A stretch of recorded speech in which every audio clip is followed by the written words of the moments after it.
Welcome everyone! Today we'll learn how to deploy a .NET API with Azure Web Apps and Docker Hub. So as a prerequisite, we need to install Docker Desktop on Windows. I'll provide the installation link in the description below. I'm running Docker Desktop in the background. So let's create the .NET API on Visual Studio. Select the ASP.NET Core Entity template, define the name, select the .NET version and create the project. Let's add Docker support. So right click over the API, go to add Docker support. We'll select Linux operating system because we're running Linux containers on Docker Desktop for this demo. Let's keep the default parameters, click OK. It will create the Docker file and you will see in the output view that Visual Studio automatically pulls the required image, which is ASP.NET 8, and it runs the docker build command. Now let's push the image to Docker Hub. So go to the browser and create a new Docker Hub account. I already had it, it's free. Let's log in and then go to the repositories tab and create a new repository, push an image. So define the name of the repository. Let's make this visibility as public and create the repository. In order to pass the image to Docker Hub, the Docker image must match the repository name. So let's copy the repository name and we'll add a new alias to the Docker image. So let's open a new terminal from this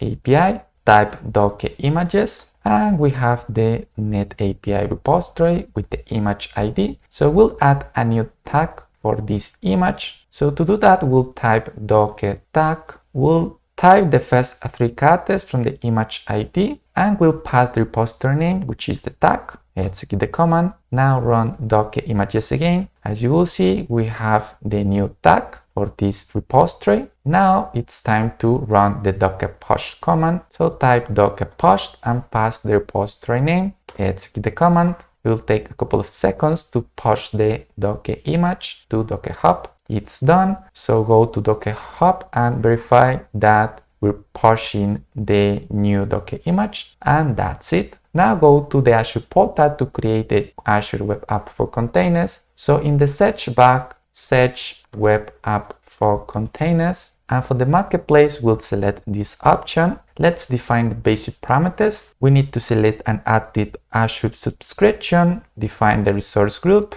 define the name of the Azure Web App. We'll select container for Linux and select a region. I will use this free plan just for demo purposes. Let's scroll up and go to the container tab. Here it's important to select Docker Hub as the image source. This is a public repository. In the image and tag field, we'll pass the repository name. The tag is optional because by default it will take the latest. So let's go to the review and create section. Let's create the new resource. It will initialize the deployment. It will take a couple of seconds. The deployment is complete. So go to the resource. Let's open the application URL and we have an application error. So let's go back to the resource. Let's see the logs to find the issue. So one way to see the logs is to go to Deployment Center, open the logs tab, and let's scroll down to find the error. And look this message that the container didn't respond to HTTP pings on port 8080. So one way to solve this problem is to specify the Linux platform in the Docker build command.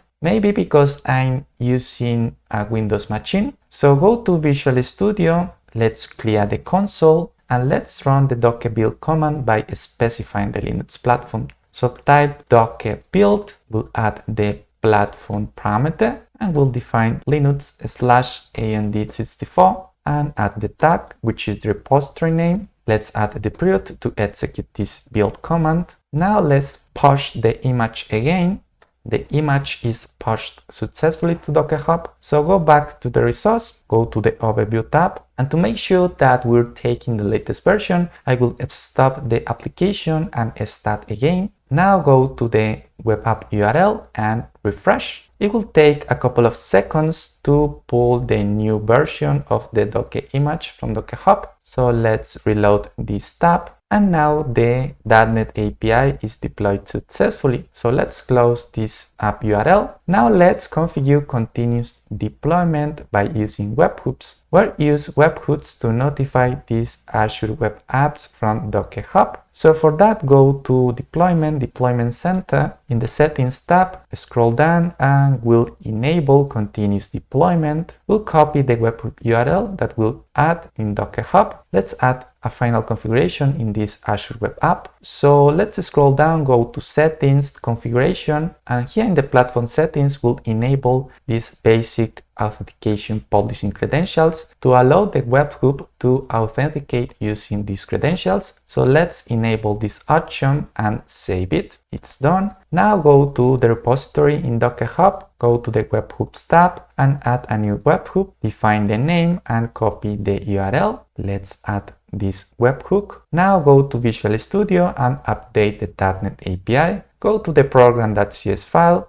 and we'll replace this endpoint message as Hello World version 2. Let's save it and run the docker build and push commands. So let's clear the console, run docker build by specifying the Linux platform, and finally push the image to Docker Hub. That's it. Go back, verify that we're taking the updated Docker image. It's done. Now go to the web application, go to the overview tab. Let's stop the application. Let's wait a couple of seconds and start again to reflect the latest changes, the latest version. Open the domain URL from this web application. Let's wait a couple of seconds to pull the image from Docker Hub. As you will see, we have the new version from Docker Hub. So in this demo, we've learned how to deploy a .NET API with Azure Web Apps and Docker Hub.